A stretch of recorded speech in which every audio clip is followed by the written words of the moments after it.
Okay, so we are looking at pharmacology, pharmacokinetics, and pharmacodynamics. So this is the part of our general pharmacology, and this is a bit tricky. So I thought I might explain it and make things a bit easier. Now, you need to understand that in order to grasp what is written over here, you need to come at this from a point of view of someone who is trying to understand that why we are doing this. So why do we need enzyme kinetics, or why do we need the Michaelis Menten kinetics? So once you know the logic behind it, it's very easy to understand the velocity, and the km, and the saturation. I mean, you can straight up memorize it, but I'll give you an option of understanding it. That what is the use, and why do we need it? Why do we need this whole equation and everything? So let's talk about first of all that what is the Michaelis, what is the need of Michaelis Menten kinetics? Why do we need all of this? First of all, we need to look at the graph. So the graph has the substrate value on the x-axis and the velocity on the y-axis, right? I've written some notes over here. So why do we basically measure km? What is the reason why we're measuring km? So km is the part where the velocity is half. So if I could zoom in, now km is this part where velocity is half the maximum velocity. So this is the graph, and km is the part where the velocity is half. Now, most of the mechanics Menten equation, or the most of the pharmacokinetics depend on either the km or the Vmax. But why is the km important? Km is the concentration of substrate at which the velocity is half. So the velocity of the enzyme is half. Obviously, you know that once the graph gets straight, it points towards saturation. So this is something that you already know. But as the substrate is increasing, there is a point uh, at which the substrate has a certain concentration at which the speed is half the maximum velocity of the reaction's velocity is half of the maximum. So that is the point of Km. Km is just the concentration of the substrate. It is nothing more than the concentration of substrate at which the speed is half the maximum of its value. Now, why is Km important? Why do we really need to study Km? So Km basically provides us a quantitative measure of how tightly an enzyme binds its substrate. So when there is low Km, the enzyme works efficiently even at low substrate concentrations. Or it helps us determine whether an enzyme is operating near saturation inside the body. So if the substrate concentration is near to Km, the enzyme is highly responsive to the changes in the substrate concentration. Why do we say that? But we're saying this is because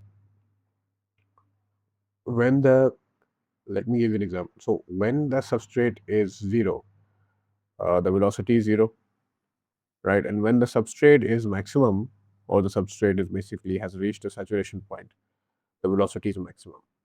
Both of these situations are not important for us to study, because we cannot study the action of the enzyme when it is not working, or when it is working at full capacity.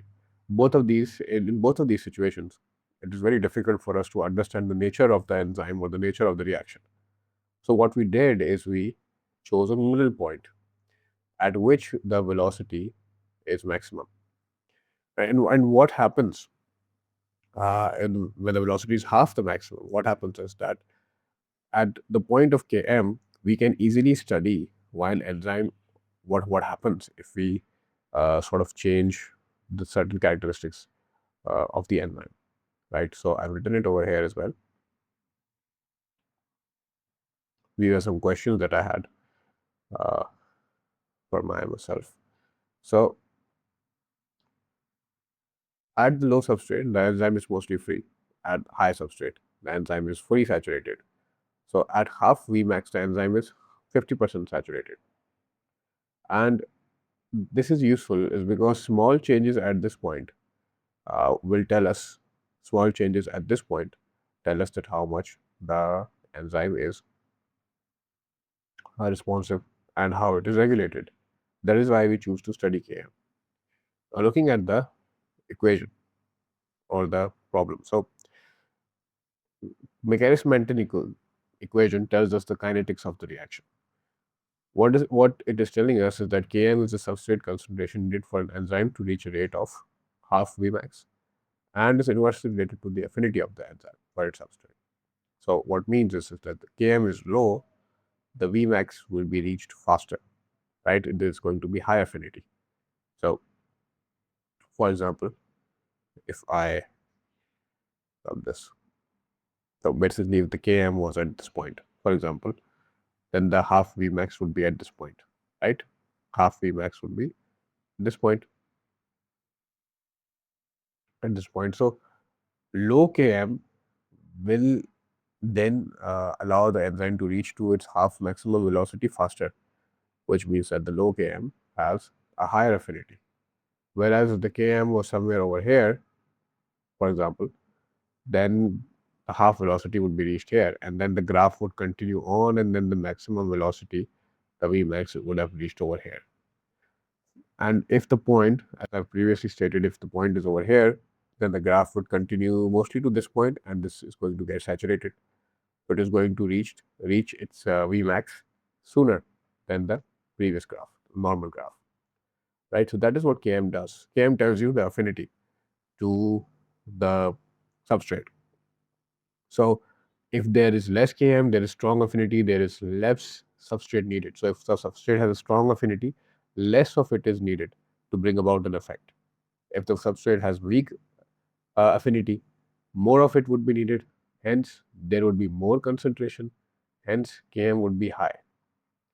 If the substrate has high affinity, less of it is needed. Hence, the Km would be low. The Km would be lower in the graph. So this is the condition. So you need to understand high Km and low Km. So high and low. You need to understand both of these. The Vmax is directly proportional to the enzyme concentration. Of course, it increases as the enzymes decrease. So this is not dependent on the substrate. This is dependent on the enzyme. So if basically at this point we increase enzymes, so this would also, the graph would also increase. Enzymes are increased. Vmax basically tells us that all of the substrate has saturated the enzyme. So if there is 10 substrate present and basically 7 enzyme present, so Vmax would be the point at which 7 of these are filled with 7 of these. So even if the substrate is left, the enzyme is filled and it has reached its maximum velocity. Now what it's saying is that most enzymatic reactions follow a hyperbolic curve. For example, Michaelis-Menten kinetics. What a hyperbola is? A hyperbola is basically, if I could show you, it's just just a graph.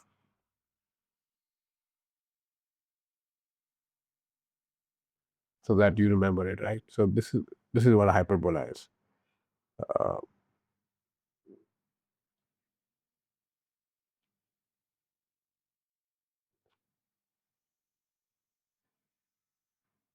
we're not getting a good equations. These are all confusing ones. So let me try.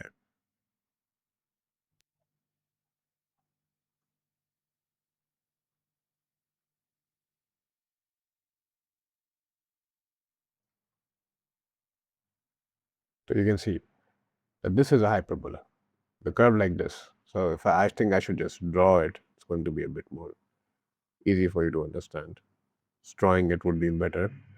So over here, so if this this is a hyperbola, right? That's what hyperbola is. Okay, so most of the enzymatic reactions follow hyperbola curve. However, enzymatic reactions that exhibit a sigmoid curve usually indicate cooperative kinetics. So we're not discussing about this right now. You'll get more of this idea in the hematology section. But if I could show you a sigmoid curve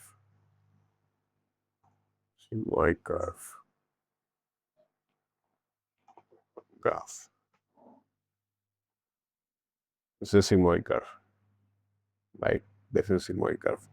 Sigmoid curve basically has both hyperbola and parabola. So it starts off like a hyperbola and goes off as a parabola. This is uh, this is seen in hemoglobin cooperative bindings. What happens is when there is less oxygen, it is difficult for it to bind, and when there is more and more oxygen, it's easier for it to bind. So the more oxygens that get bound to hemoglobin, they allow the other oxygen molecules to get bound again. So this is a concept that you will understand in the hemoglobin and the hematology part, but this is what is said over here.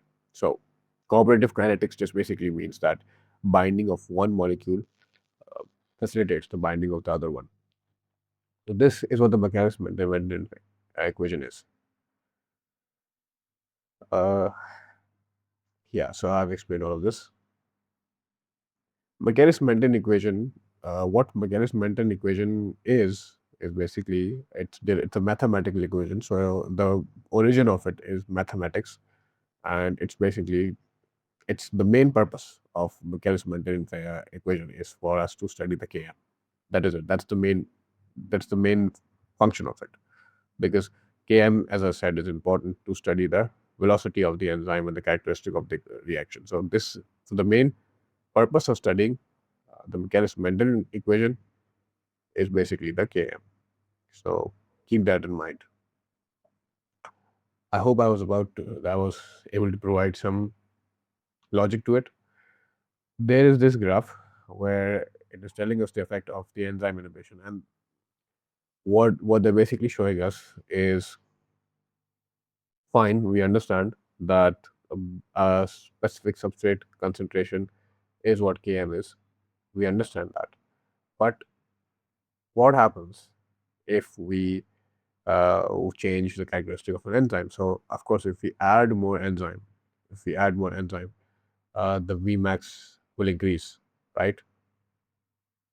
So, Vmax is directly proportional to the enzyme concentration. So, if we add more enzyme, the Vmax concentration is going to increase. But what happens if we block it in some way? So, what happens then, right?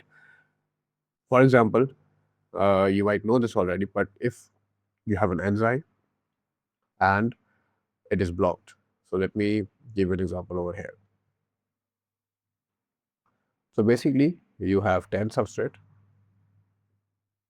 and you have 7 enzyme, or this is a very big figure.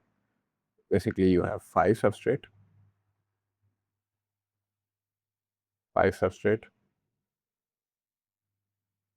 and 6 enzyme, or I should say no, enzyme is always less.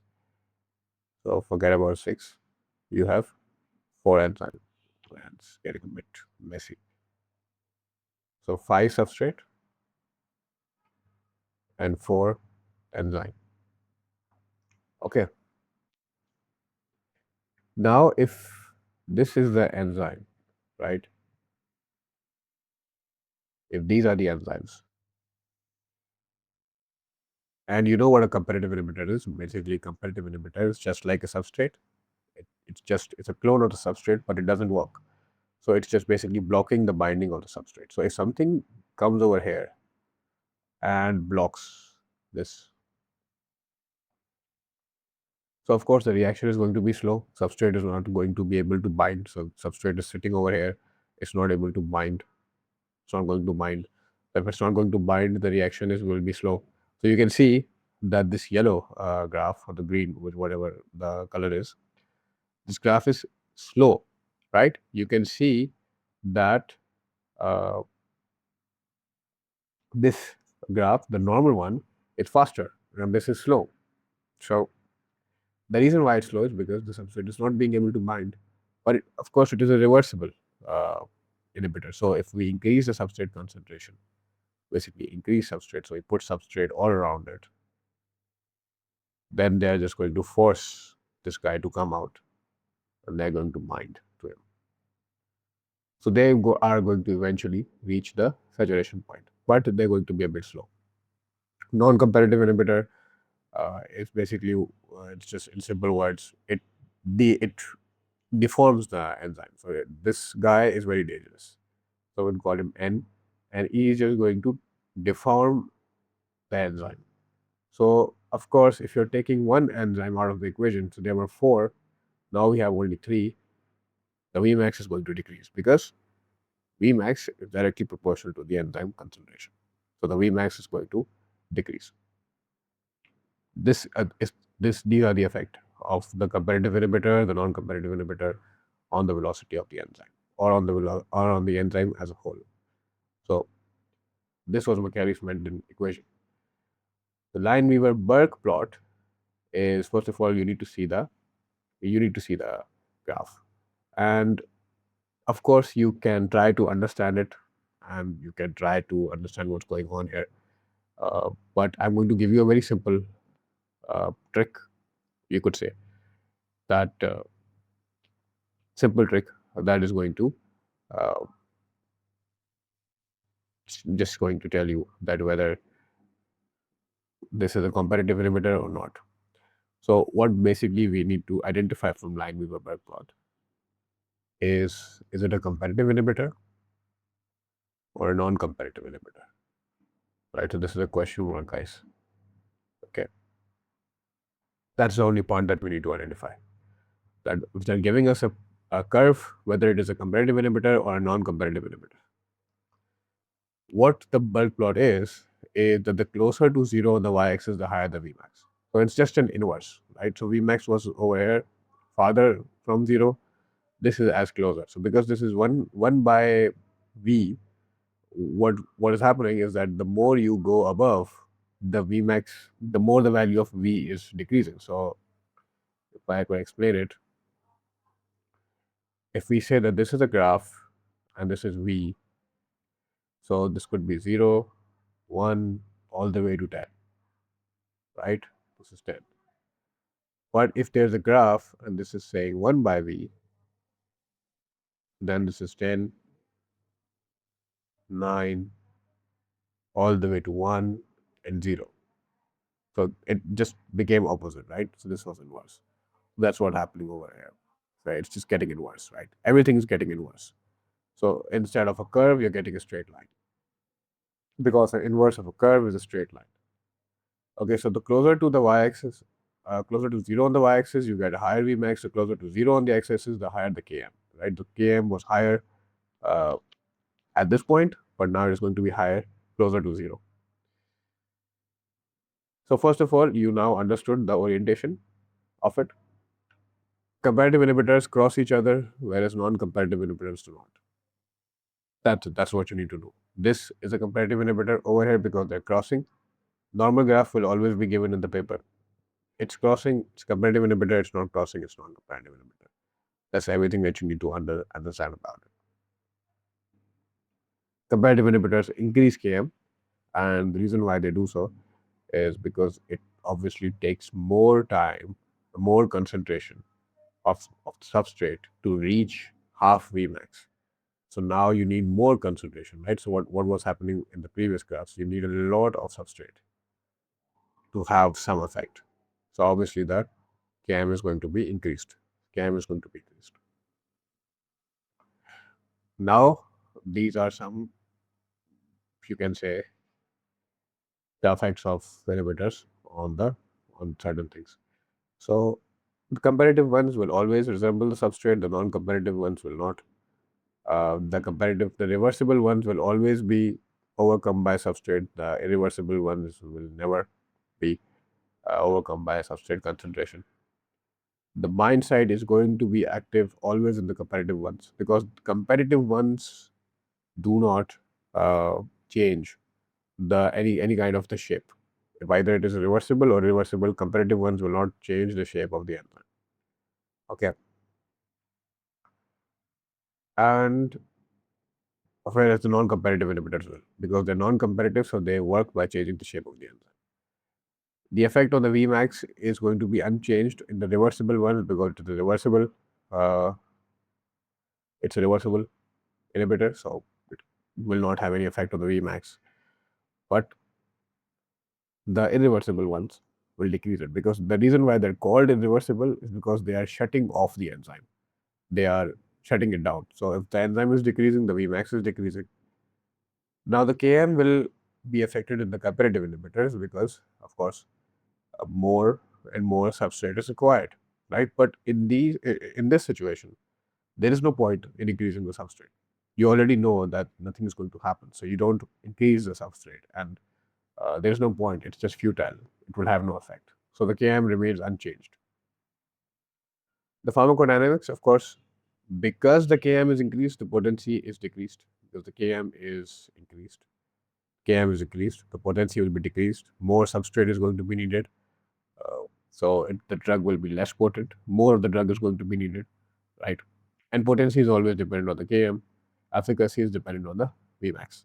Efficacy is going to be decreased because it is going to take a much higher time to reach the full velocity. So it is going to be less efficacious. It is potent. The reaction is going to start quite early, but it is going to reach its highest point very late. So the drug will take a lot of time to work. So it is going to be less efficacious. And this was the pharmacokinetics and the pharmacodynamics, first part.